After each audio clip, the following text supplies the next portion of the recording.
Engineer's Genius, and I'm going to tell you about robots that look like animals. Alright, so a new generation of robots is here. These robots do jobs that are too dangerous for people. Many of the robots look like animals. That's because engineers are turning to nature to design these robots, or biobots. Bio means life. Biobots are lifelike robots. Engineers are designing biobots that mimic the ways animals move. The biobots crawl, jump, run, swim, and fly. Let's take a look at some biobots. This sticky bot uses a dozen motors to mimic a gecko's locomotion. It can even rotate its back feet to climb down head first. So this is a sticky bot, and it climbs walls. The gecko is a lizard that can easily climb walls. What's the secret to its locomotion? It has millions of tiny hairs under each toe. The hairs press down, and this makes the toes grip or stick to surfaces. The weight of the gecko's hanging body pulls the hairs downward. This causes the gripping action. Sticky Bot looks a lot like a gecko. And like a gecko, Sticky Bot's toes are lined with millions of tiny hairs. This biobot climbs up and down glass and metal surfaces. So it was inspired by a gecko.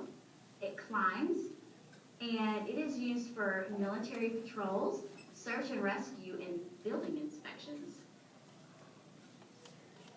There's an actual gecko's foot. Then you've got a microfly that fits on a fingertip. Microfly is a tiny biobot that mimics a flying insect. It was designed by a team of engineers. They studied the blowfly to learn what makes it an expert flyer. The engineers had to invent small, light parts to build the microfly. This allows it to lift off. Then its skeleton had to be built under a microscope. Tiny mechanical muscles, called actuators, power its wings. The engineers are still working to improve its steering. In this photo, the microfly is magnified. The real microfly weighs less than a small search and rescue, environmental research, and crop pollination. The brain processes information from the sensors. Some of the sensors are actually in the RoboBee's eyes.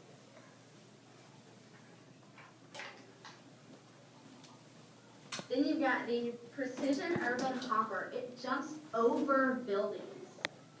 The Precision Urban Hopper looks like a shoebox on wheels, but this robot's sensors can detect tall obstacles.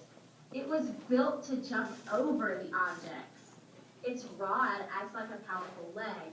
It pushes down to launch the hopper high into the air. This biobot was inspired by grasshoppers. The Precision Urban Hopper might one day be used to explore Mars or the moon.